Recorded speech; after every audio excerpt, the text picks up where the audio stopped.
ജർമ്മനിയിലെ ബെർലിനിലാണ് ഇപ്പോൾ ഉള്ളത്. ഞാനിപ്പോൾ നിൽക്കുന്നത് ഹിറ്റ്ലർ ആത്മഹത്യ ചെയ്ത ആ ഒരു സ്ഥലത്താണ്. പക്ഷേ ഇപ്പോൾ അതിൻ്റെ ഒരു ശേഷിപ്പുകളും ഇവിടെ ഇല്ല. ഇതൊരു കാർ പാർക്കിംഗ് ഏരിയയാക്കി മാറ്റിയിട്ടുണ്ട്. മുമ്പ് ഇവിടെ ഒരു ബങ്കറായിരുന്നു. അതിൻ്റെ കുറച്ച് ഫോട്ടോസും കാര്യങ്ങളൊക്കെ ഇവിടെ ഉൾപ്പെടുത്തിയിട്ടുണ്ട്. ഇവിടെ ഒരു ഇതിനകത്ത് കൊടുത്തിട്ടുണ്ട്. ഈ സ്ഥലത്തായിരുന്നു ബങ്കർ ഉണ്ടായിരുന്നത്. ഇതിപ്പോൾ ജസ്റ്റ് ഒരു കാർ പാർക്കിംഗ് ആണ്. ഭാവിയിൽ എപ്പോഴേലും ഇനിയിപ്പോൾ നാസിസ്റ്റ് ഒരു കേന്ദ്രമാവണ്ട എന്ന് വിചാരിച്ചിട്ടായിരിക്കാം ജർമ്മൻ സർക്കാർ ഇത് പൊളിച്ചു മാറ്റിയിട്ടുള്ളത്. ഇപ്പോൾ ജസ്റ്റ് ഇതിങ്ങനെ കാണുന്നുള്ളൂ. ഓക്കെ,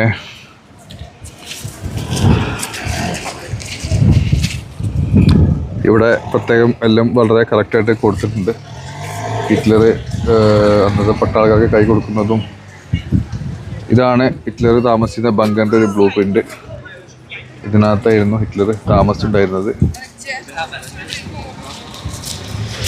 കണ്ടോ, പൊളിച്ചിട്ടപ്പോൾ അത് ഇങ്ങനെ